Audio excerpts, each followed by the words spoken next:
Webheads, comic book fans, welcome to 2022's Top 10 Comic Book Covers. Fans, this is week 21. I'm Mike Spiderslayer. Welcome back to Comic Book Corner 2.0. Before we get started with this list, just a quick word about Mutant Beaver Comics. Mutant Beaver Comics is a global leader specializing in exclusive variants with over 900 exclusives in their store. They ship worldwide on a daily basis. Their mandate is to offer the widest selection of exclusive variants on the planet, along with top-notch customer service. If you guys enter promo code Corner10, and not only can you save 10% on your first purchase, but every other purchase after that. So don't miss out on those exclusives, mutantbeavercomics.com. Just a quick reminder, webheads, this is the video series where you get to vote on your favorite comic book cover of the week, but this is a series that goes on all year long, so the fun doesn't stop here. By the time we get to the end of the year, you will also have that final say on which comic book cover gets that all-important title of comic book cover of the year. So here we go, guys. We got to find out who won week 20, and week 20 was a blowout, guys. It wound up going to New Mutants issue 25, that Art Germ 1 in 100 Madeline Pryor variant. I mean, nobody would probably read that book, otherwise, or purchase that book, but this book was a 1 in 50 and 1 in 100. This one won by a landslide. Congratulations. It moves on to the next round. So let's get started with this week's comic book covers, kicking it off with number 10. And number 10 goes to Philadelphia issue 22, the Elena Bonetta variant. I'm a name butcherer, that's what I am. But this cover is absolutely gorgeous as you get to see this female vampire that's holding a werewolf head. And we all know that werewolves and vampires constantly do battle against each other. And I love the look of this female vampire. She's like very seductive, and she's got those fangs, and she's just like, yeah, I'm in control of this werewolf or whatnot. And the werewolf looks pretty badass himself with those. Also, he's got big, huge fangs. This one just stood out for me, man. I saw it and I'm like, wow, pretty badass. So if this one is your favorite, let's make sure you vote for it in the comment section below, guys. Only one vote per person. If you have your own, remember, you can always write it in the comment section below. It could start to trend and overtake the others. We had quite a few write-ins last week. All right, coming in now at number 9, we have Devil's Reign Omega. This is the main cover done by In-Hyuk Lee. This is a pretty awesome cover, just with the two characters with their backs against each other, getting ready to look like they're going to go into a fight. So yes, like I said, you have Daredevil and you have Elektra there, and they're holding their weapons. I love their battle stances. I love the definition in their bodies as well. Facial expressions are pretty cool. Red always makes a cover pop, right? So awesome cover. If this one is your favorite, let's vote for it. All right, moving on to number 8. This one is done by Mark Bagley, and this is the variant cover to Savage Spider-Man issue 3.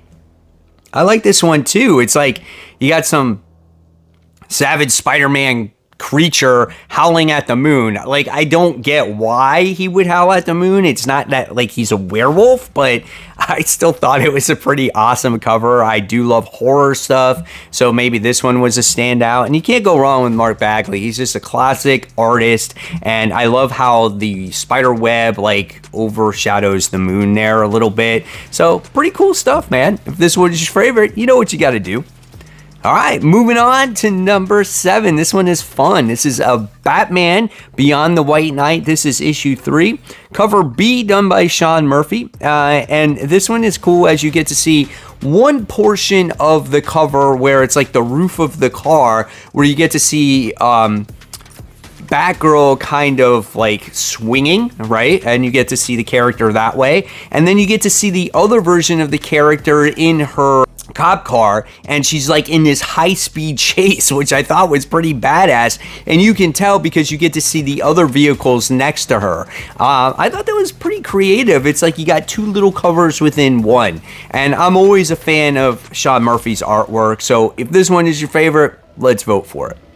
All right, coming in at number 6. This one is quite interesting. So this goes to Detective Comics issue 1060, cover B, done by Lee Bermejo. Always does great covers, and this one is interesting. I guess maybe Batman just shoved all these villains in, which might be Arkham Asylum, right? And it's just like he's been through the war here, and he's just like, thank God I beat these guys and now I can go home, you know?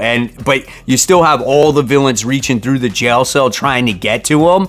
What's so great about Lee Bermejo's covers is it's just so rich and detailed with a lot of art, right? And it's awesome, man. I even like how the light is shining down through the windows as well. Can you make out the arms that are sticking through the bars? That's kind of cool, man. It's a different cover. I liked it. So if this one is your favorite, let's vote for it.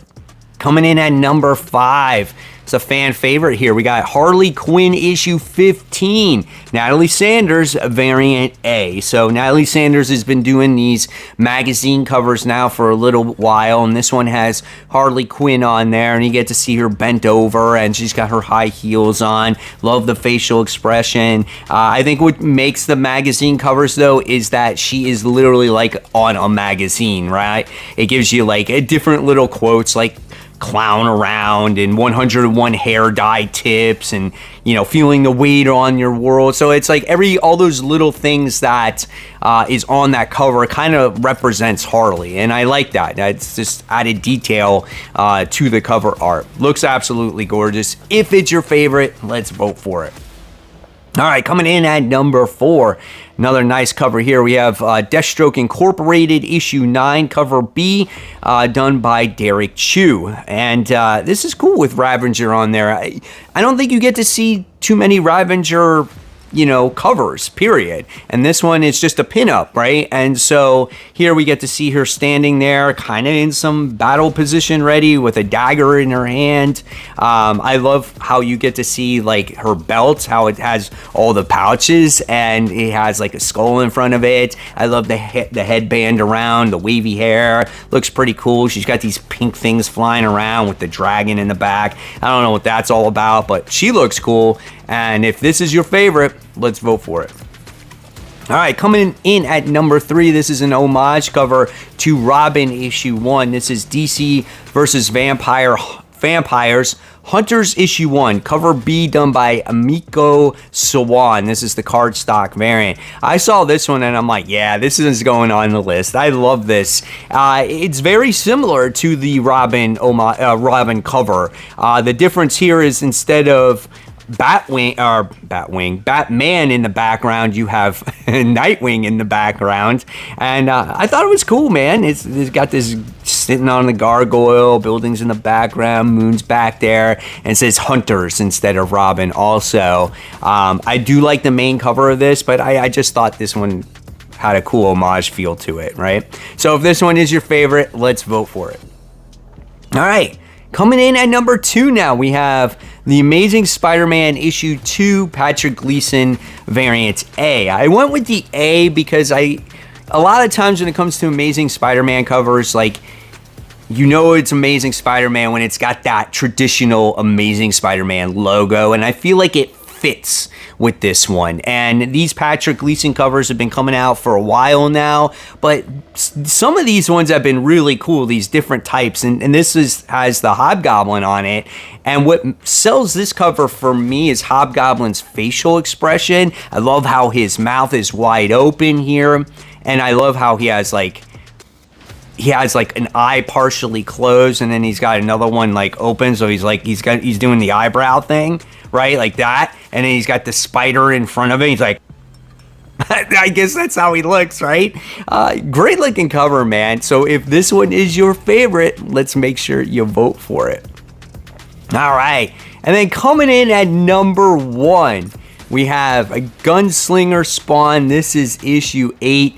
Brett Booth main cover. I mean, I've said this time in, time again when it comes to Brett Booth's artwork, and on Gunslinger, it's just untouchable right now. Look at everything that is going on in this cover, right? Absolutely gorgeous. You got the chains whipping around. He's like this with his freaking guns. He's got She-Spawn on there. They're fighting his supernatural guys. I love his freaking top hat. It's freaking badass. This is by far my favorite cover. I love everything that he's doing with Gunslinger, and hopefully he stays on this book forever. So if this is your favorite, you know what you gotta do, guys. So speaking of Gunslinger, Spawn, I purchased something pretty cool that has to do with Gunslinger in my MegaCon video that I'll leave right here for you to click on. And of course, guys, as always, keep buying, keep collecting, but most importantly, always read your comics.